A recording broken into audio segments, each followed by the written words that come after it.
और जागो इंडिया की शुरुआत बड़ी खबर से। लगातार रेप की घटनाओं से पूरा देश गुस्से में है। उत्तर प्रदेश में हाथरस की बेटी की चिता की आग ठंडी भी नहीं हुई थी कि उत्तर प्रदेश के ही बलरामपुर गैंगरेप की एक और वारदात सामने आ गई।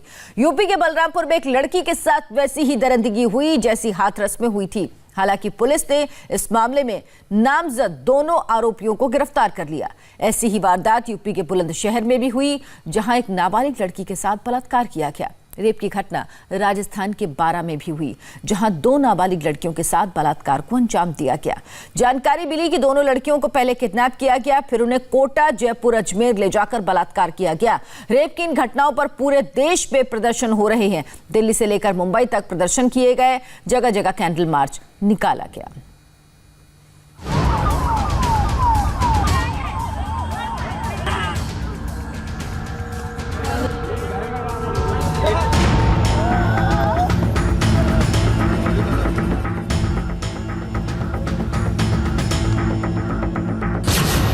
यूपी के बलरामपुर में भी हाथरस जैसी दरिंदगी। वो सिर्फ इतना कह रही थी कि पापा मैं मर जाऊंगी, मेरे पेट में बहुत दर्द हो रहा है। बेहोश कर लड़की से किया गया गैंगरेप। देखने से ये लग रहा था कि उसके साथ रेप हुआ है और कोई बेहोशी वाला नशा दिया गया उसको। उत्तर प्रदेश में कितने निर्भया कांड।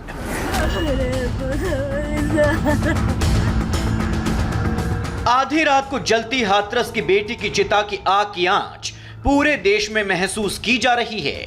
आम आदमी से लेकर विपक्ष तक योगी सरकार से सवाल कर रहा है। यूपी पुलिस की भूमिका पर सवाल उठा रहा है। और इसी बीच हाथरस से करीब 540 किलोमीटर दूर उत्तर प्रदेश के ही बलरामपुर में एक और बेटी के साथ दरिंदगी की गई। हाथरस की बेटी की चिता की आग अभी ठंडी भी नहीं हुई थी कि बलरामपुर से गैंगरेप की हैरान करने वाली वारदात सामने आ गई। यहां भी एक बेटी के साथ कुछ लोगों ने दरिंदगी की। बलरामपुर की ये बेटी अपने साथ हुई दरिंदगी का सच दुनिया के सामने रख पाती, उससे पहले ही उसकी तड़प तड़प कर मौत हो गई। वो सिर्फ इतना कह रही थी कि पापा मैं मर जाऊंगी, मेरे पेट में बहुत दर्द हो रहा है। फिर हम लोग गाड़ी मंगवा के मैंने बगल में एक डॉक्टर था उसको दिखाया। उसने कहा कि भैया ये बचेगी नहीं, बाहर ले जाइए। फिर एक संतोष डॉक्टर के नाम के थे, उनको भी मैंने दिखाया, वो भी कहे।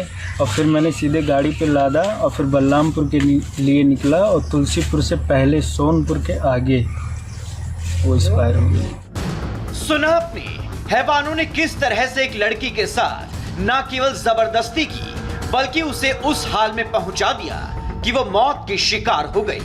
बताया जा रहा है कि मंगलवार की सुबह करीब 10 बजे काम के सिलसिले में लड़की घर से बाहर गई थी, लेकिन शाम 5 बजे तक जब वो लौटकर घर नहीं आई तो घर वालों को चिंता हुई। घर वालों की परेशानी तब और बढ़ गई जब शाम को लड़की बुरी तरह से घायल हालत में एक रिक्शे पर लदकर घर पहुंची। परिजनों के मुताबिक घर पहुंचने पर लड़की ने पेट में जबरदस्त दर्द की शिकायत की। घर वाले फौरन लड़की को नजदीकी डॉक्टर के पास ले गए। मामला बिगड़ने पर लड़की को बलरामपुर के बड़े अस्पताल ले जाया गया, लेकिन लड़की अस्पताल पहुंच पाती, उसका इलाज शुरू हो पाता, उससे पहले ही उसकी सांसें थम गई। कृषि विभाग में काम करती थी। रोज पर डे 10 दिन मतलब 10 बजे हो जाती थी। और जब कल वो गई काम करने तो उसके बाद मैं दुकान पे फंसा हुआ था। तो उसके बाद मेरे पास 5 बजे तक फ़ोन आया कि बहन घर पे नहीं आई है, भैया कहाँ गई है। परिवार वालों की शिकायत के बाद पुलिस ने 2 आरोपियों को गिरफ्तार कर लिया है। दोनों के खिलाफ रेप और हत्या का केस दर्ज किया गया है।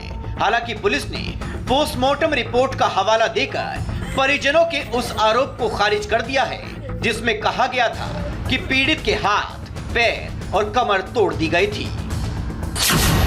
इसमें जो पीड़िता है उसके भाई के द्वारा नामजद तहरीर दी गई, जिसमें 2 आरोपियों का उल्लेख किया गया। उन दोनों आरोपियों को पुलिस ने गिरफ्तार कर लिया है, उनको जेल भेजा जा रहा है।